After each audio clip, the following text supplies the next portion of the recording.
বিষয় রমজানে ডায়াবেটিস রোগীদের করণীয়। সব ডায়াবেটিস রোগীরা কি রোজা রাখতে পারবেন? হ্যাঁ, অবশ্যই ডায়াবেটিস রোগীরা রোজা রাখতে পারবে। তবে ক্ষেত্র বিশেষে যাদের ডায়াবেটিস অতিরিক্ত মাত্রায় কন্ট্রোল থাকে না এবং ডায়াবেটিস রোগীদের যদি আনুষঙ্গিক অনেকগুলা কিডনির যদি জটিল কিডনির সমস্যা থাকে তাদেরকে আমরা রোজা রাখতে নিষেধ করি। রমজানে ডায়াবেটিস রোগীদের খাদ্যাভ্যাস কেমন হওয়া উচিত?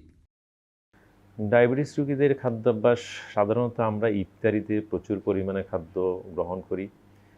তো ডায়াবেটিস রোগীরা যদি পর্যাপ্ত পরিমাণে ইফতারিতে এই যে জিলাপি, মিষ্টি, মিষ্টান্নযুক্ত যদি কোনো খাদ্য বেশি থাকে, তখন তাদের অতিমাত্রায় ডায়াবেটিসের পরিমাণ বেড়ে যেতে পারে। এই জন্য আমরা অতিরিক্ত মিষ্টি জাতীয় খাদ্যগুলা পরিহার করতে বলি। পর্যাপ্ত পরিমাণে রোগীকে পানি জাতীয় খাবার, বিশেষ করে নর্মাল পানি, ডাবের পানি, ফলের রস, চিনিমুক্ত ফলের রস এগুলো সেবন করতে বলি। ডায়াবেটিস রোগীদের ইফতারে কি খাওয়া উচিত? হ্যাঁ, ইফতারিতে সব ধরনের খাওয়ার মধ্যে চিনিমুক্ত যে খাদ্যগুলো আছে সেগুলাই আমরা আসলে গ্রহণ করতে বলি।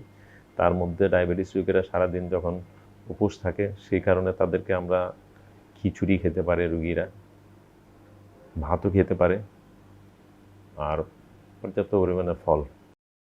রমজানে ডায়াবেটিস রোগীদের ওষুধপত্র ও ইনসুলিন দেওয়ার নিয়মাবলী কি?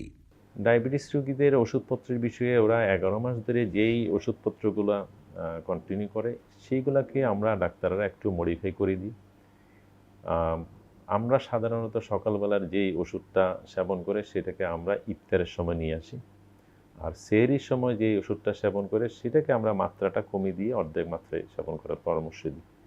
আর যে সমস্ত রোগীগুলা ইনসুলিন নেয় তাদের ইনসুলিনের ডোজটা আমরা সকালবেলার ইনসুলিনের ডোজটা আমরা ইফতারের সময় রেখে, আর রাত্রে যেটা সেটা আমরা সেহরিতে অর্ধেক পরিমাণ করে দিই ক্ষেত্র বিশেষে।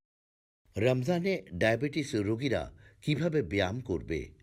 ডায়াবেটিস রোগীদের ব্যায়াম একটা অপরিহার্য অংশ। তবে রমজানে ব্যায়ামের বিষয়ে যেই কথা আছে সেটা হচ্ছে ৫ ওয়াক্ত যদি নামাজ পড়ে এবং তারাবি পড়ে সাধারণত আমরা বলি যে ব্যায়ামের প্রয়োজন নাই। এরপরেও যদি মনে করে তাহলে ইফতারের পরে, খালি পেটে অবশ্যই না, ইফতারের পরে ১০-১৫ মিনিট হালকা এক্সারসাইজ তারা করতে পারে। রমজানে ডায়াবেটিস রোগীদের জন্য আপনার পরামর্শ কি? ডায়াবেটিস রোগীদের জন্য আলাদা কোনো পরামর্শ নাই। ডায়াবেটিস রোগীরাই নরমাল মানুষের মতোই তারা তাদের ইবাদত বন্দেগী রমজানের সমস্ত কিছু করতে পারবে যদি তাদের ডায়াবেটিস কন্ট্রোলের মধ্যে থাকে। যদি অতিরিক্ত কন্ট্রোলের বাইরে থাকে তাদেরকে ডাক্তারের পরামর্শক্রমে অবশ্যই রোজা রাখার বিষয়ে সিদ্ধান্ত নিতে হবে।